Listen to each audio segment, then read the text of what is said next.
Choosing the right bodybuilding coach can either accelerate your progress or completely stall it. Hi everyone, I'm Marietta. Welcome back to Bodybuilding Chart Notes.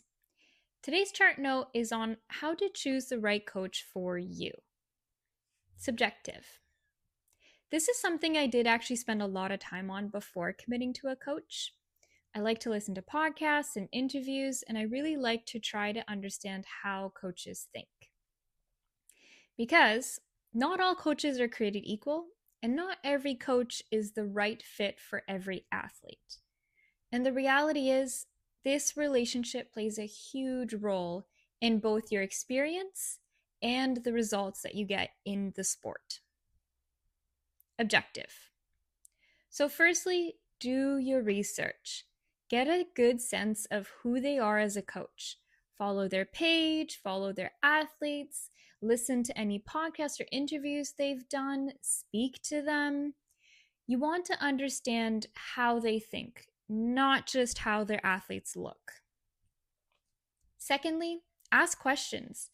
Some key ones to consider would be, how do they prioritize health and life outside of bodybuilding? How do they handle athletes feeling unwell, having symptoms, managing diagnoses? Are they online or in person? And which setup actually best supports you? Because in person doesn't automatically mean better if they don't have any experience in your division. And online doesn't automatically mean a cookie cutter plan. It comes down to experience, communication, level of care. And thirdly, try to understand their systems. How many athletes do they take on? What support do they provide in terms of training and nutrition, check-ins, posing, form feedback?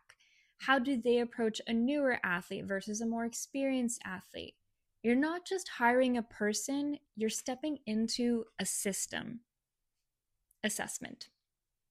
One of the biggest things to understand is that you're not locked into a coach. You are paying for a service. And if that's not meeting your needs, it is totally okay to move on.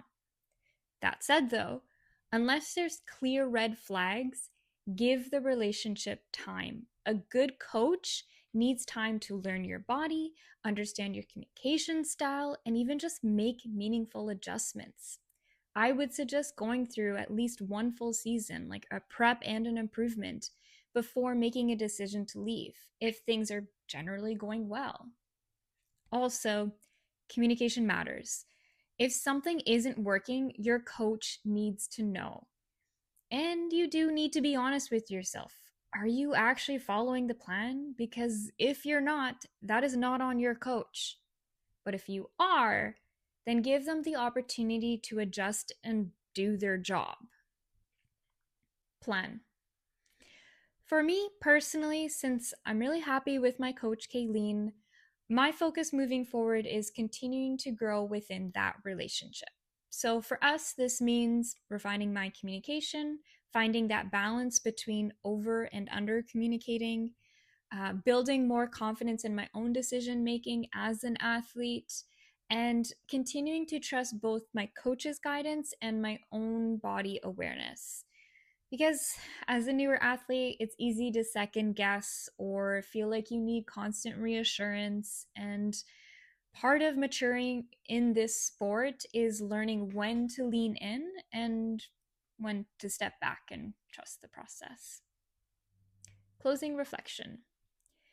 The right coach isn't just about guidance, it's about helping you grow into a more confident and self-aware athlete over time. That's today's chart note. I'll see you in the next one.